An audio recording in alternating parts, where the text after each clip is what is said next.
Hey, I'm Jake Parker, and today I'm talking about how I made this comic with my character Skull Chaser.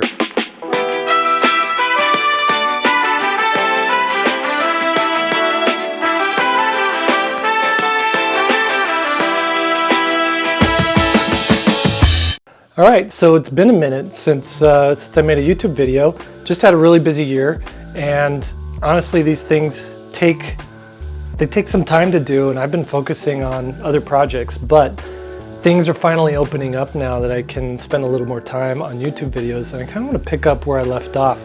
Just doing a lot of videos on how to make your own comic, how to write your own comics. And I want to show you, in this last year, I made this. I made this Drawings 5 book, which is a collection of all my drawings from the last couple of years, but it's a little bit different from my other drawings books. One second. So these are my other drawings books. These books are just scans from my sketchbooks, and I've kind of polished them up a little bit and formatted them to fit in this book. But Drawings 5 is different in that it actually has a comic story in it, and it has a tutorial. I wanted to share a little bit of like how I draw. Moving forward, I wanted these books to be a little more beefier, have a little more meat to them than just art, as I transition into making more full comics and not just art books. So I made a 12-page story for this book with Skull Chaser. It wasn't easy. Writing is hard. It's like I want to say it's the hardest thing you can do as a visual storyteller, because you're going from 0 to 1 with writing. Nothing ever existed until you created it, and now it's a thing. The art director, the director, the character designer, the production artist, all of these jobs on visual story projects, they're working off of whatever the writer came up with. So they have a starting point. They can take something, polish it, and turn it into, something that meets their vision. But the writing part, you have nothing, and you have to turn it into something. Writing's hard. I think it's the one thing that stops people from going and making their own comic. It's messy, it's dirty, it's like wrestling in the mud, and it's not pretty to look at. But at the end, when you have a story that is engaging, or it's fun, or it makes you feel something, man, it makes it worth it. So I want to walk you through my process for this story that I made, and just show you like how sloppy it was at the beginning, and how it got tight at the end, and how I was able to actually make something from like the stupidest of ideas. So let's dig down into it.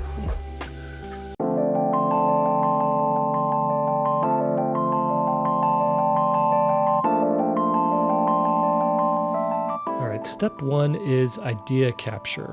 And what I do in this stage is I start with an image in my head of something that I want to draw, something that's going to get me excited to do this comic. One way to look at it is, think about, you're sitting in a movie theater, there's a trailer for the movie of your comic, and what's like that set piece, that one big thing that happens in the trailer that makes you think, oh man, I got to see this movie. That's the thing, that's the image that I want you to think of that gets you excited. It's what gets me excited to draw. And so for this particular story, I wanted to draw Skull Chaser having some sort of confrontation with a T-Rex. I like the idea of the old and the new. I love dinosaurs. I love sci-fi, and mashing those together is always kind of interesting. And Skull Chaser fighting a T-Rex just sounded like fun and engaging. And so that was my idea capture. Step 2, finding the conflict. And so once I have that image in my mind, I start figuring out what's the conflict that led to this cool image that I want to draw happening. So questions I try to ask myself is, what does my main character want? What's stopping them from getting that? If it's another character who's trying to stop them, what does that character want and why do they want it? So this leads me to questions like, why are there T-Rexes in this world? Is Skull trying to retrieve one for someone? Like maybe these are exotic, pets that rich people want, and Skull's on this job that he's got to go get a T-Rex. Or maybe Skull's just trying to get from point A to point B, and there's a T-Rex for some reason in his way, and he's got to, fight this T-Rex to get to wherever he's going. This is the kind of conflict I'm thinking of. Other avenues into the stories, I started thinking about what is a story conflict that I enjoy watching, and I love it when bullies sort of get justice served to them, right? So I was thinking, well, what if a bully has a T-Rex as a pet, almost like a guard dog, and this bully is what if he uses the T-Rex to harass people? Why would Skull want to take on this bully? So my mind started darting around as I was like mulling this over, pacing, walking back and forth. This is the part of writing that just doesn't look like you're doing anything, but it's all happening up in your head. I turned my thoughts over and over on how would I want this story to end, and the answer was very clear in my head. The T-Rex needs to get blown up with a missile, right in front of the bully. Like the bully's pride and joy needs to get blown up in front of him. That was sort of this image that I wanted to, this way I wanted to end it. So at this point I had conflict. I had a resolution. The bully's the conflict. The resolution is his pet gets blown up. I just needed some sort of inciting incident. And I don't know how things click together, but this is where sort of puzzle piece magic happens. You have all these puzzle pieces laying out on a table. You start putting them together, and then things start clicking. And all at once I thought that, what if Skull Chaser just wants to eat a steak? And there's this guy in a cantina. He's throwing his weight around. He has the last steak on the planet, and so Skull wants it, and they have this fight over the steak, which escalates to the bully sending his T-Rex after Skull. Skull blows up his T-Rex, his pet T-Rex. Meat falls from the sky. Skull tosses the bully one of the meat hunks and says, "Here's your steak." And so this is not a great story at this point, but it's something. I had all these pieces. It's not polished. It's not even that good, but it was enough to start fleshing out this story better. Step number 3, the first draft. Okay, step number 3 is the first draft. It doesn't have to be good. It just has to exist. And if you take away anything from this video, I want it to be that. Now, the next step is to write it down before you forget it. You've got all these ideas swirling around in your head. Get them down on paper. And in this stage, also start to iron out some of the problems with it. And what I was trying to figure out was, how does Skull confront the bully about the steak without him becoming a bully himself? And as I was writing it down, the answer slapped me in the face like I wasn't paying attention to it. I realized Skull needs to have the last steak, and it's the bully who wants it. This gives Skull moral high ground. And so I wrote this down. I wrote it in a notebook. I like writing longhand because it helps me sort through my thoughts better. I'm not going back and editing stuff. I'm just writing it out as I think of it.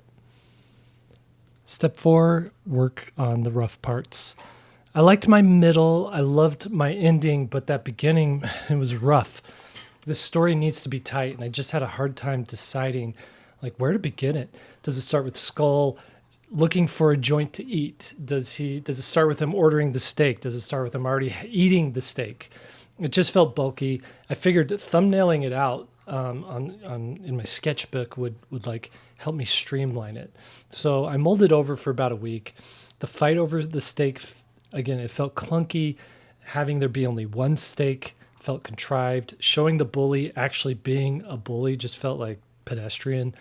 I needed a more entertaining and streamlined way to set up the story. Then it hit me while I was on a run. Skull and the bully are playing poker, and the steak is part of the bet. A poker game is inherently more dramatic than a guy ordering dinner. Plus, I could have a stupid pun in the title and call it something like high stakes.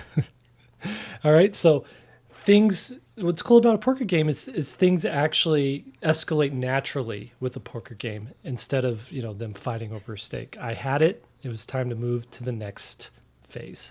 Step number 5, nail down the beats. Next, just to make sure that I got the right moments happening at the right times, I wrote out a simple beat sheet. So here's what it is for the Skull Chaser story. The normal world is Skull in a poker game with this bad guy, Dusty Sakova.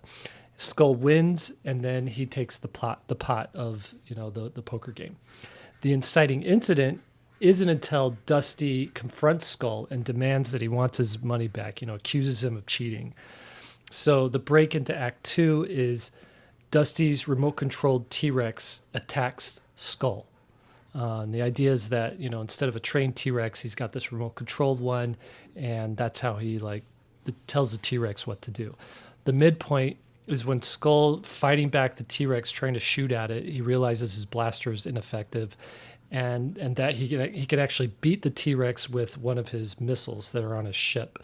So the break into Act 3 is Skull puts it all out on the line. All comes down to this. He hopes that he times the missile attack right with the chasing T-Rex so that he doesn't get eaten before the missile hits it.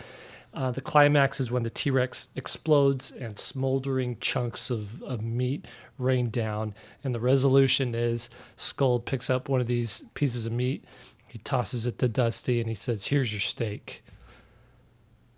Step number 6, write the scriptment. And so what you need to do at this stage is write something that you can actually draw the comic from, or that you can hand it to somebody, they can read it and understand very clearly what's going on in your story. I like to do what's called a scriptment. Scriptment's a cross between a treatment and a script.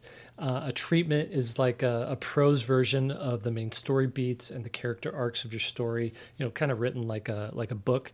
And then a script is, very much character says this, dialogue, character says this, dialogue, character picks up this, does that.